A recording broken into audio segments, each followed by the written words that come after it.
శ్రీ గురుభ్యో నమ. హరి ఓం. వాల్మీకి మహర్షి తపస్వి, నారద మహర్షి తపస్వాధ్యాయ నిరతుడు, తర్వాత వాగ్వేదాంవరుడు, మునిపుంగవుడు కూడా.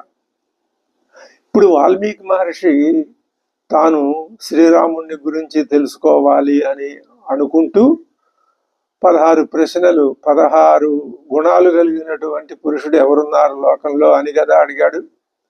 అందులో మొట్టమొదట ఆయన గుణం చెప్తున్నాడు. 16 గుణాల్లో మొదటిది కోన్వస్మిన్ సాంప్రతంలోకే గుణవాన్ కశ్య వీర్యవాన్ అంటూ చెప్పాడు.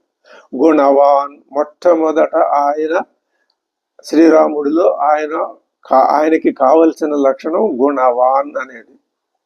ఈ గుణవాన్ అనే మాట చాలా విపులమైనటువంటి అర్థాన్ని తనలో ఇమిడించుకున్నది.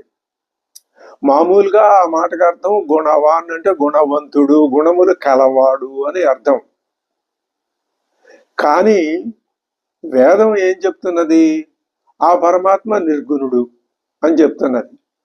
నిర్గుణుడైన పరమాత్మే రాముడుగా వచ్చినప్పుడు రాముడి గురించి తెలుసుకోవాలని వాల్మీకి మహర్షి గుణవాన్ అని అడిగాడు.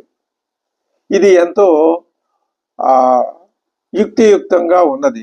ఎందుకని అంటే ఇప్పుడు మట్టే ఏమైంది, కుండ బాణ మూకుడు అలా అయింది. వీటిని ఈ కుండ బాణ మూకుడుని చూసి మనం ఏం తెలుసుకోవాలి?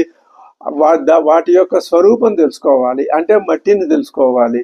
ఈ గుణములు కలిగిన వాడు ఎవరు అని అడిగితే దీన్ని బట్టి గుణములు లేని తత్వాన్ని తెలుసుకోవాలి అని వాల్మీకి యొక్క ఆంతరమైన అభిప్రాయంగా మనం గ్రహించాలి.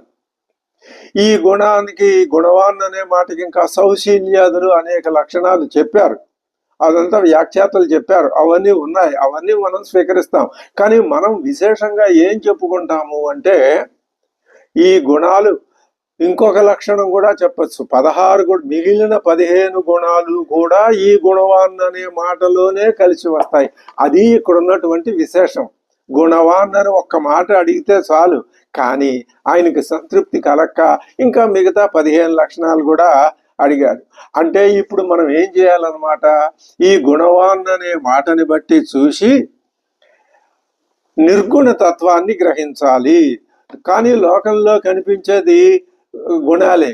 ఈ లోకాన్ని చూసి మనం నిర్గుణ తత్వాన్ని గ్రహించాలి అని వాల్మీకి యొక్క ముఖ్యమైనటువంటి ఉద్దేశం అని స్పష్టంగా మనకి దీనివల్ల కనిపిస్తుంది.